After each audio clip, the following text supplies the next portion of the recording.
ये कहानी जेनिफर नाम की एक बहुत ही खूबसूरत लड़की के ऊपर आधारित है, जो लड़कों को हर वक्त अपना सब कुछ देने के लिए तैयार रहती है। लेकिन इसके बदले में वो उनसे क्या क्या लेती है, ये हम आज की इस एक्सप्लेनेशन में देखने वाले हैं। आज मैं जिस फिल्म को एक्सप्लेन करने वाला हूँ उसका नाम है जेनिफर्स बॉडी, और ये फिल्म 2009 में रिलीज हुई थी। कहानी शुरू होती है और हम नीडी नाम की एक लड़की को देखते हैं, जो कि एक पागल खाने में कैद होती है। तभी उसके पास उस पागल खाने की नर्स आती है और उसे खाना खाने के लिए पूछने लगती है। पर तभी नीडी उस नर्स के पिछवाड़े पर एक जोर से लात मारती है और उसको दूर फेंक देती है। उसी समय वहाँ पर 2 सिक्योरिटी गार्ड आते हैं और नीडी को उठाकर एक सेल में बंद कर देते हैं। अब यहाँ पर नीडी हम व्यूअर्स को बताने लगती है कि मैं भी कभी नॉर्मल हुआ करती थी। इसके बाद कहानी सीधा फ्लैशबैक में जाती है और हम एक टाउन को देखते हैं जिसका नाम होता है डेविल्स कैटल। दरअसल इस टाउन का नाम वहाँ पर एक झरने की वजह से पड़ा था, जिसका पानी एक बड़े से गड्ढे में जाता था, और उस गड्ढे का पानी कहाँ जाता था ये किसी को भी नहीं पता। वहाँ पर बहुत सारे साइंटिस्ट उसमें अलग अलग चीजें डालकर पता लगाने की कोशिश करते थे कि वो चीजें कहाँ पर जाती हैं, पर कोई भी इस बारे में पता नहीं लगा पाता। अगले सीन में हम जेनिफर नाम की एक खूबसूरत लड़की को देखते हैं, जो कि कॉलेज की हेड चीयर लीडर होती है। जेनिफर अपने कॉलेज की सबसे सुंदर और कॉन्फिडेंट लड़की थी। और वहीं हम जेनिफर की बेस्ट फ्रेंड नीडी को भी देखते हैं, जो कि जेनिफर से बिल्कुल ही उल्टी थी। लेकिन वो दोनों बेस्ट फ्रेंड थे और अपना ज्यादातर टाइम साथ ही स्पेंड करते थे। नीडी का एक बॉयफ्रेंड भी था जिसका नाम होता है निर्मल निरोध, पर नीडी अपने बॉयफ्रेंड से ज्यादा अपना टाइम जेनिफर के साथ ही स्पेंड किया करती थी। फिर एक रात नीडी और निर्मल निरोध साथ में घचाघच मचाने का प्लान बनाते हैं। फिर निर्मल निरोध नीडी की सुरंग की खुदाई शुरू ही करने वाला होता है कि तभी अचानक वहाँ पर कबाब में हड्डी जेनिफर आ जाती है और वो नीडी को उसके साथ एक क्लब में चलने के लिए बोलती है। अब ये देखकर निर्मल निरोध सोचता है कि आज रात तो उसे हाथ गाड़ी से ही काम चलाना पड़ेगा। फिर कुछ देर बाद वो दोनों क्लब आ जाती हैं, जहाँ पर जेनिफर उस क्लब के बहुत सारे मुस्टंडों से मिलती है। अब ये सब देखकर हम व्यूवर्स को भी पता चल जाता है कि इन मुस्टंडों ने मिलकर जेनिफर की तितली का चमगादड़ बना दिया है। फिर जेनिफर की मुलाकात एक लड़के से होती है जिसका नाम होता है टोनी कक्कड़, और वो उस क्लब में एक बैंड चलाता है। फिर जेनिफर टोनी कक्कड़ से बातें करती है और उसे ड्रिंक के लिए पूछती है, जिस पर टोनी कक्कड़ भी उसे हाँ बोल देता है। फिर जैसे ही जेनिफर ड्रिंक्स लेने के लिए जाती है, तभी पीछे से टोनी कक्कड़ अपने दोस्तों से जेनिफर की लेने के बारे में बात करने लगता है। वहीं टोनी कक्कड़ की सारी बातें नीडी सुन लेती है और फिर नीडी भागकर जेनिफर के पास आती है और उसे बोलती है कि टोनी कक्कड़ भड़वा है और तुम उसे अपनी प्यारी तितली मत देना। पर जेनिफर नीडी की बातों पर बिल्कुल भी ध्यान नहीं देती और वो टोनी कक्कड़ का परफॉर्मेंस देखने के लिए चली जाती है। अब उसकी परफॉर्मेंस शुरू होने के कुछ टाइम बाद ही उस क्लब में आग लग जाती है और चारों तरफ भगदड़ मच जाती है। सभी लोग वहाँ से बाहर निकलने के लिए भाग रहे होते हैं और इस भगदड़ में बहुत सारे लोग कुचले भी जाते हैं। फिर नीडी जेनिफर को अपने साथ वॉशरूम में ले जाती है और वो दोनों वॉशरूम की खिड़की खोलकर वहाँ से बाहर निकल जाती हैं। बाहर निकलते ही नीडी देखती है कि वो क्लब पूरी तरह जल चुका है और उसके अंदर लोग बाहर निकलने के लिए जोर जोर से चिल्ला रहे हैं। तभी वहाँ पर टोनी कक्कड़ आ जाता है और वो जेनिफर को अपने साथ चलने के लिए बोलता है। नीडी उसे जाने के लिए मना कर देती है, पर जेनिफर टोनी कक्कड़ के साथ जाने के लिए राजी हो जाती है और फिर वो टोनी कक्कड़ की वैन में बैठकर वहाँ से चली जाती है। पर नीडी को ये सब बिल्कुल भी अच्छा नहीं लगता कि जेनिफर कुछ अनजान चूतियों के साथ चली गई है। फिर घर पर नीडी को जेनिफर की बहुत चिंता होने लगती है, इसलिए नीडी अपने बॉयफ्रेंड निर्मल निरोध को फोन लगाती है और उसे सारी बातें बता देती है। नीडी बहुत ज्यादा घबराई हुई थी कि वो लोग जेनिफर के साथ कुछ कर ना दें। तभी नीडी के दरवाजे पर कोई नॉक करता है और नीडी देखने के लिए नीचे चली जाती है। फिर वो जैसे ही दरवाजा खोलती है तो वो देखती है कि वहाँ पर कोई नहीं होता।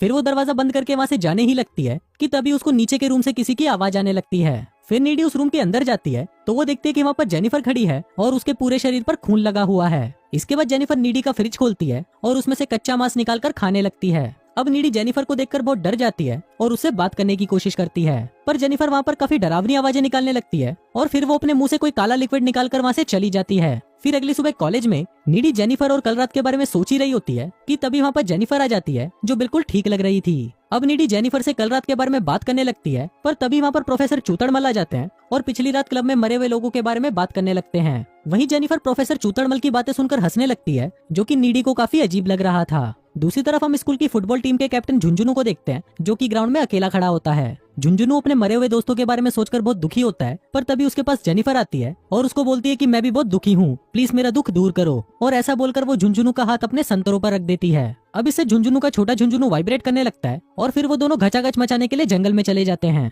वहाँ जाते ही वो दोनों चुम्मा चाटी करना शुरू कर देते हैं, पर कुछ ही देर में जंगल के सारे जानवर वहाँ पर आ जाते हैं और उन लोगों को चुम्मा चाटी करते हुए देखने लगते हैं। झुंझुनू को ये देखकर काफी अजीब लग रहा था, पर तभी वो जेनिफर को देखता है, जिसका मुंह अचानक किसी जानवर की तरह खुलकर बड़ा हो जाता है और फिर वो झुंझुनू को मार डालती है। वहीं झुंझुनू की चीख सुनकर प्रोफेसर चूतड़मल वहाँ पर आता है और वहाँ पर झुंझुनू को मरा हुआ देखकर उसकी फटकर 64 हो जाती है। इसके बाद वो पुलिस को इन्फॉर्म कर देता है और पुलिस वहाँ पर खूनी का पता लगाने में लग जाती है। दूसरी तरफ नीडी और जेनिफर फोन पर बात कर रही होती हैं और नीडी जेनिफर को बताती है कि मैं इस टाउन में हो रही इन घटनाओं से बहुत परेशान हो चुकी हूँ। पर वहीं जेनिफर को इन सब बातों से कोई फर्क नहीं पड़ता और वो बातें करते हुए एक लाइटर से अपनी जीप को जला देती है। पर तभी हम देखते हैं कि उसकी जीप कुछ ही सेकंड में वापस नॉर्मल हो जाती है, जिसको देखकर हम व्यूवर्स को पता चलता है कि जेनिफर के साथ कुछ तो अजीब हो रहा है। अगले दिन कॉलेज में तैमूर नाम का एक स्टूडेंट जेनिफर के पास आता है और उसको साथ में डेट पर चलने के लिए पूछता है। वहीं जेनिफर भी तैमूर को हाँ बोल देती है और उसे आज रात को अपने घर पर बुलाती है और कहती है कि मैं अपना पता तुमको मैसेज कर दूंगी। फिर रात को जब तैमूर उस एड्रेस पर पहुंचता है तो वो देखता है कि वो बिल्डिंग पूरी तरह सुनसान है और वहाँ पर बहुत अंधेरा है। तभी जेनिफर वहाँ पर आती है